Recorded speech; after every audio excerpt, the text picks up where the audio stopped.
This is a classic American series in the zombie genre, one that has taken us through countless twists and turns in its storyline, and among them, that resilient tough guy has undoubtedly become one of the most beloved characters for the audience. In search of his best friend Rick, Daryl once again became a loner and crossed the ocean to the distant country of France. At long last, after a year of anticipation, The Walking Dead, Daryl Dixon Season 2 has finally premiered, and this time, a fan-favorite character will reappear, none other than Carol, a familiar face to us all. The relationship between Daryl and Carol is complex and deep. They are not in a conventional romantic relationship, but rather share an intimacy that transcends friendship. Between them exists a bond of mutual reliance, respect, and profound care. What kind of story will their reunion bring? Let's dive right in.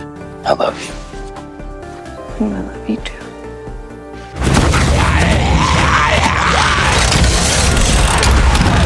The story picks up from the final episode of The Walking Dead, Daryl Dixon, where Daryl ultimately decides not to leave, choosing instead to stay in the sanctuary and take on the role of mentor to Lauren, attempting to teach Lauren basic combat skills. At the same time, they receive disturbing news. Fallow's team, who previously aided Daryl and his companions, has been captured by Janet. This likely means Janet may resort to extreme measures to extract the coordinates of the sanctuary from Fallow and his team. Daryl believes they can no longer sit idly by. The longer they delay, the more dangerous the situation becomes for Fallow and his companions. They must act quickly to rescue Fallow from Janet's grasp. The leader of the Union of Hope, Lo Sung, agrees with Daryl's plan. However, after the meeting, Lo Sung has a private conversation with Daryl, expressing his concern about Daryl continuing to train Lauren. He worries that such training will only make Lauren more violent. It's clear that the sanctuary is a sacred place, where each person has their own unique beliefs, and Daryl's way of doing things doesn't quite fit in here. Meanwhile, Carol manages to track down Daryl's motorcycle from a man,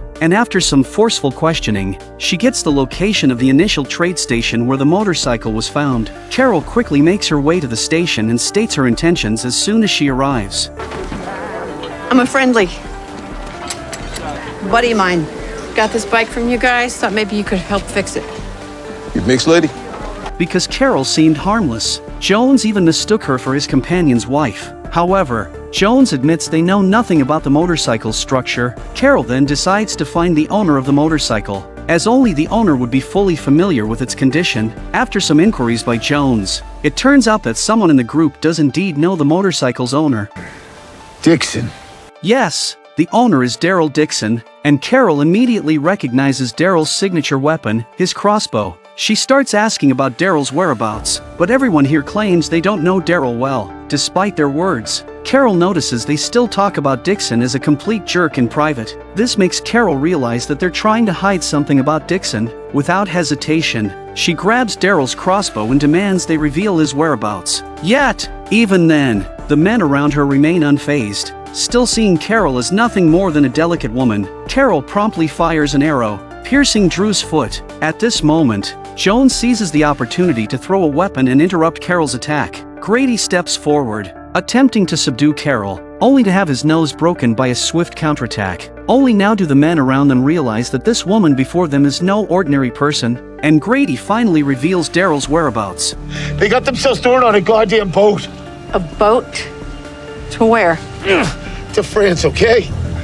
According to him, a group of French visitors recently passed through this trade station. They were mainly collecting American zombies, and Daryl Dixon was also taken aboard their ship. They're unsure if that group of Frenchmen will return. Jones advises Carol to head north to the docks, where the large French ship might hold information about Dixon's situation. However, in the fight just now, the crossbow arrow pierced the tire of the motorcycle. Carol seizes Drew's car and, before leaving, informs them of her companion's location. About a mile up the road, there's an old Dodge. Your buddy Mick is in the trunk. He's probably got about an hour's worth of air left, give or take. Half an hour later, Carol arrived at the dock Jones had mentioned, but it seemed this place had long been abandoned. Even the seawater had completely receded, and once again, her lead was lost. Carol drove aimlessly down the empty road, uncertain of where to go next, let alone how she'd make it all the way to distant France. Frustrated, She switched through tapes in the car, trying to calm herself down, and that's when she suddenly noticed a plane in the sky not far off. In this post-apocalyptic world, airplanes had become an exceptionally rare sight. Carol wanted to observe the plane's direction but failed to notice the zombies on the road ahead, and in an instant, her car spun out of control, crashing into a roadside billboard. Hearing the noise, zombies quickly began surrounding her, but today's Carol was far from the weak woman she once was. Ordinary zombies posed no threat to her at all. After taking care of the zombies, the car was no longer drivable, so Carol set off on foot, determined to follow the trail of that mysterious plane. It was nearly midnight when Carol finally found the plane's landing site. She cautiously hovered outside the fence of the site and found that there was still a survivor inside. As she tried to get closer, she accidentally stepped on a twig, snapping it, and the man inside immediately went on alert. Luckily, Carol reacted quickly, crouching down at once. The man dismissed it, thinking it was just a small animal. After he walked away, Carol approached the front gate. A password lock had been installed, making a forced entry impossible. At that moment, a rabbit appeared and triggered a mechanism, causing a metal cage to drop from above. The bottom of the cage was strewn with human remains. It seemed others had tried to climb over the fence before, only to meet a grisly end. Carol appeared to have an idea. She cautiously climbed into the cage and then began shouting for help. The man inside the station soon heard her cries and came to investigate. Carol once again adopted a fragile demeanor, telling the man she wasn't looking for trouble. She explained that she had just been in a car accident and only hoped he could spare some medical supplies. She also tried to soften the man's attitude with some flattery. She told him he was a good man, the kind who wouldn't leave an injured woman to fend for herself. Hearing her compliments, the man started to waver, convinced by Carol's superb acting. The man with the gun felt pity, believing she was just a helpless woman in need of assistance. You alone? You swear? I'll get you fixed up. Then you go. He opened the gate and let Carol inside. Seeing her plan succeed, Carol let out a quiet sigh of relief. She followed the man into a small cabin, where she dabbed at the blood on her forehead with a towel, casually asking for his name, but the man remained cautious, standing at a distance with his hunting rifle. After a long pause, he finally answered that his name was Ash. Carol offered a brief introduction of her own. Suddenly, the lights began to flicker, and within seconds, the entire area was plunged into darkness. What's that? Problems with my generator?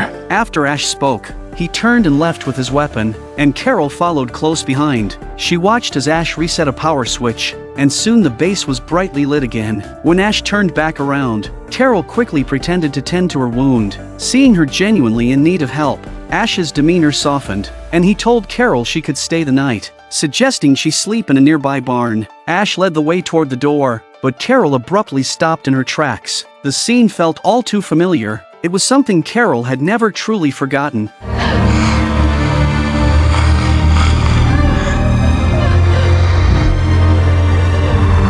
Sophia, her only daughter when Carol found her back at the farm. Sophia had already turned into a zombie. That gut-wrenching pain came flooding back to Carol. In her mind, she saw her daughter approaching, reaching out to take her hand and calling her mom. Carol instinctively reached out, overwhelmed by guilt and grief. A gunshot pierced the nightmare, jolting Carol back to reality. Ash let go of her hand and asked Carol what was wrong with a concerned look. Only then did Carol come back to her senses, suppressing her sorrow, and replied that she was fine. Ash saw that Carol seemed off, but he didn't say much and simply led her into the barn. As soon as Carol entered, she headed straight forward, her eyes set on exactly what she had been looking for. There was an actual airplane here. All her effort to gain Ash's sympathy had been to get into the base and find this. Carol walked further into the room, casually glancing around at the setup inside. Ash shut the door behind her, locking it from the outside. After all, in a post-apocalyptic world, it was normal to be cautious around strangers. For a moment,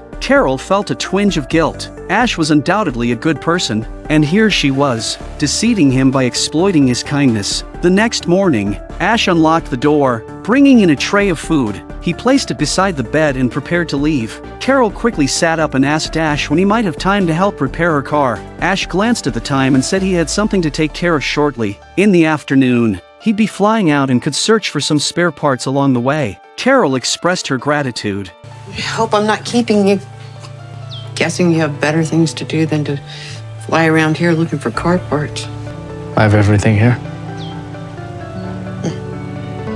Damn it. Ash seemed to have delayed something. He hurriedly ran outside the house. Carol hid by the window. Watching him closely, she saw him stride toward a greenhouse, unlock a coded padlock, and head inside. This piqued Carol's curiosity. What was so important that it needed such protection? At 3 p.m., the plane took off right on schedule, the loud roar echoing overhead and attracting the wandering zombies in the forest, who began moving toward the gate. Left alone at the base, Carol's gaze shifted from the plane to the nearby greenhouse. She decided to take the opportunity to check it out. The greenhouse door was locked, so she peered through the yellowed glass. Inside, there were only some common crops. Why would Ash go to such lengths to keep it locked? With questions lingering, Carol returned to the room and began searching for any useful information. Finding Daryl was still her top priority. On a shelf, Carol found a world map and quickly pinpointed the location of France. Suddenly, the lights flickered again, and the electricity went out. She headed outside, intending to reset the generator as Ash had done before. Just as she reached to push the button, Carol hesitated, realizing that a power cut would also unlock the greenhouse door. After a few moments of deliberation, Carol chose to investigate. What she forgot, however, was that the gate also malfunctioned due to the outage, allowing hordes of zombies to stream inside. Inside the greenhouse, a sophisticated irrigation system was cultivating an array of vegetables and plants. Nothing strange as Carol had suspected. She continued along the shelves, only to discover a tree at the very back, surrounded by toys on the ground. Looking closer, she noticed a photo of a young boy at the tree's base. Carol understood immediately. This was where Ash commemorated his son. The scattered toys on the ground reminded Carol of her own daughter, Sophia. Lost in her memories, Carol failed to notice the zombie horde that had entered the base and was closing in on her.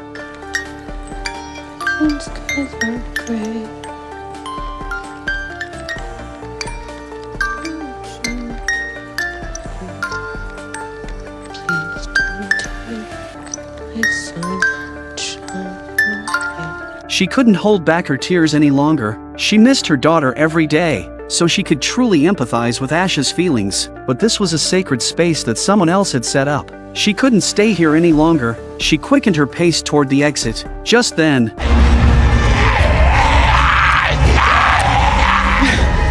Carol scanned her surroundings and spotted a pair of scissors. She grabbed them, only to accidentally stab them into a zombie's mouth. She was forced to release them and retreat, seizing the opportunity to knock down a shelf, pinning two nearby zombies to the ground. Suddenly, the glass behind her shattered, and more zombies poured in from outside. Carol pressed against the wall, with zombies approaching from every direction. She knew she needed to break free quickly, or she'd be trapped. She planned to circle around to the back, only to turn and come face to face with a zombie. Luckily, she reacted swiftly, taking it down, but the zombies on the other side of the shelf also gathered around. There were too many for Carol to defeat in such a short time, so she desperately pulled a shelf in front of her as a barrier. The newly positioned shelf was soon forced open by the zombies, and she struggled to pull it back into place. She then turned to another shelf, dragging it over to block the opening, enclosing herself in a makeshift barricade at the center. More and more zombies gathered around, reaching through the gaps in the shelves, clawing toward her. Carol looked up at the skylight above her. Maybe it was her only chance to survive.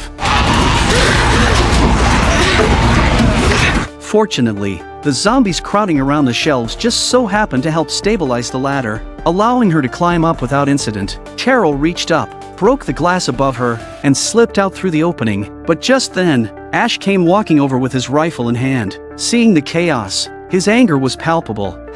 What the hell did you do?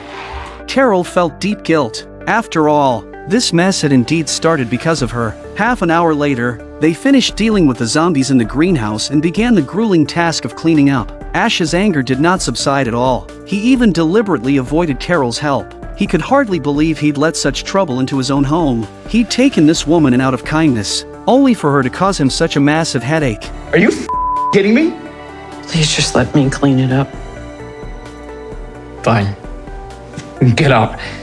After saying this, Ash walked past Carol and walked out, slamming the door behind him. Carol felt a heavy weight of remorse. As a mother herself, she could fully understand Ash's emotions. An hour later, Carol finally tossed the last of the zombies outside the base, then returned to the greenhouse to repair the damage. When she entered, she saw Ash sitting in front of his son's memorial, lost in thought. She hurried to apologize again, explaining that her curiosity had gotten the best of her, and she hadn't meant for things to get so out of hand. She'd come to learn more about his life, maybe even make a friend. Hearing this, Ash finally spoke, coldly saying he didn't need friends. Protecting this place was his entire life. After a brief silence, Carol told him she would leave once she finished cleaning up, perhaps because he hadn't spoken about the past in a long time. Ash suddenly began to share about his son, the grief pouring out. With Carol as his only listener, Ash had raised his son, Avi, alone. But when the apocalypse struck,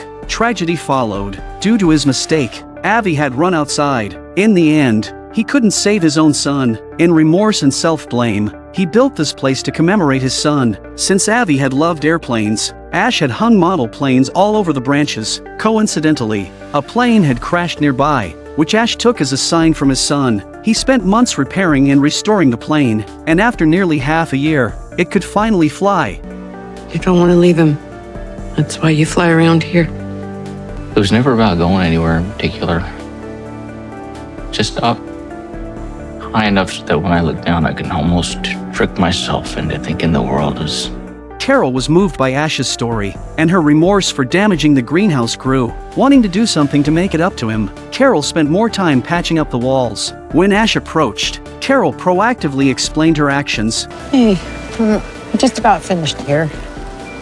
You know, if it's okay with you, I'll head out in the morning.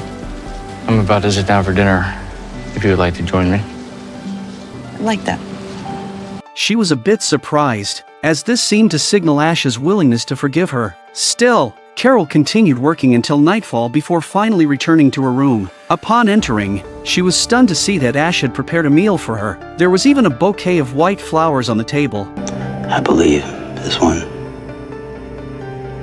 Bloom for your little girl. Carol came back from her memories, not knowing how that seemingly aloof but kind-hearted man was doing. Just then, Ash came over and asked Carol what her plans were from now on, but Carol said she didn't know. She knew she needed Ash's help to get to France to find Daryl, but she didn't know how to ask, so she began sharing her story of surviving the apocalypse. She talked about her failed marriage and abusive husband, and how her daughter Sophia had been the only bright spot in her life. Hearing about her child, Ash's interest grew, and he asked where Sophia was now. Hearing this, Carol froze. She didn't reveal the painful experience and instead changed her story on the spot. And then, when everything happened, I tried to reach her a bunch of times and never heard from her. You don't need your car fixed. You want me to fly you to France to find your daughter. So you lied to me. If you knew Avi was out there, wouldn't you do anything, whatever it took to find him? But he's not. Carol's attempt to probe had failed. She'd even used her deceased daughter to try to gain this father's sympathy. Although Ash was kind, he was also perceptive. Carol's little ploy had clearly backfired. The more Ash thought about it, the angrier he became. After only a few bites, he set down his utensils and left. The next morning, Carol woke up early, ready to leave. The plane was parked right by the barn door, but she knew she'd lost the privilege of borrowing it. She could only strap on her crossbow and set out to find another way. Ash stood outside the greenhouse, watching Carol as she left. Then he turned back and continued polishing the glass. Carol didn't dare say goodbye. She simply turned and walked away in silence. Just as she walked towards the intersection with disappointment, a pickup truck suddenly drove up and stopped quickly in front of her. It was Ash. He'd come after her, letting out a deep sigh before speaking. I would do anything to find Avi. I mean, what parent wouldn't? But that's not the question. The question is, would you search for him? Would you give up everything to look for somebody you haven't met? Yes, it's my only option. Why now? What changed? Feeling stuck. I had to move forward. I had to try. Carol's words struck a chord with Ash. In fact, his coming after her meant he'd been thinking the same thing. So, he started up the pickup and told her to get in. They had a lot to prepare before heading to France. Carol let out a breath of relief, surprised that after everything, Ash was still willing to help her. 10 minutes later, they were back at the base. Ash pointed to a map. analyzing the flight route. Since the plane couldn't handle long-distance travel, they'd need to stop over in Greenland and also replace the ethanol tanks with fuel tanks. Only then did Carol realize that they still needed to find enough fuel. Unexpectedly, Ash took her directly to a wooden house, which was full of gasoline barrels. With the crucial fuel issue solved, they started gathering food supplies. Ash asked Carol where she planned to start searching once they reached France. Carol quickly replied that she'd begin at her aunt's house. Wouldn't that be amazing? I have to remind myself there's a chance she won't be. She may not even still be alive. Yeah, but she could be. I'm glad you still have that. She nodded, but guilt churned in her chest. She used Sophia to gain Ash's sympathy, solely to get him to help her. As Ash worked on modifying the fuel lines, Carol couldn't help but approach him to ask, You sure you want to do this? Leave this place? Leave Avi?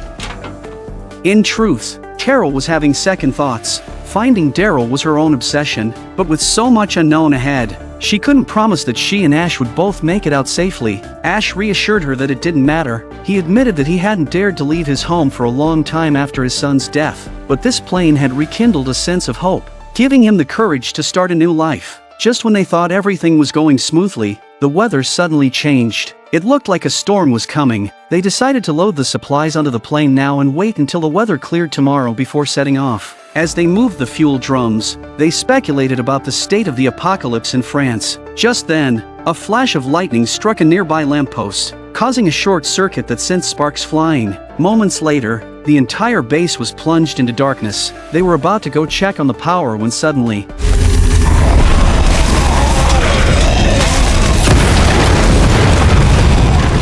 the hut where the fuel was stacked exploded. Ash and Carol froze in place, not even noticing that the short circuit had affected the main gate as well. Zombies were pouring in, just like they had earlier in the day. Ash walked quickly forward. He looked at the surrounding fire and quickly made a decision. He glanced toward the nearby woods, where, sure enough, more zombies were making their way toward them. Ash grew even more anxious. If they didn't leave now, neither of them would survive. Their only option was to take the plane and leave with whatever supplies they had left. They pushed the plane out onto an open stretch of ground. Carol set down her weapon, preparing to clear a path, but there was no time. If they didn't take off immediately, the horde of zombies would soon trap them. Carol had just removed the chalk from the front wheel when a zombie appeared from behind. She barely managed to fend off its attack, shoving it away before rushing back to the plane. She climbed in along the wing, quickly putting on noise-canceling headphones and closing her eyes in silent prayer.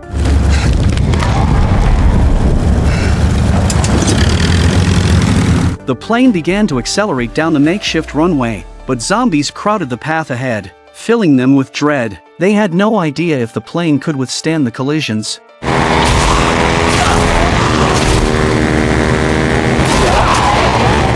Carol's hands were clammy with sweat, but thankfully, the plane took off smoothly, and they managed to escape the encircling horde. But she still couldn't bring herself to open her eyes. After all, this was her first time on a plane and under the most chaotic circumstances. Ash, however, was unfazed. He glanced down at the shrinking base below, then spoke up to reassure the visibly tense Carol. Will they make it to France safely?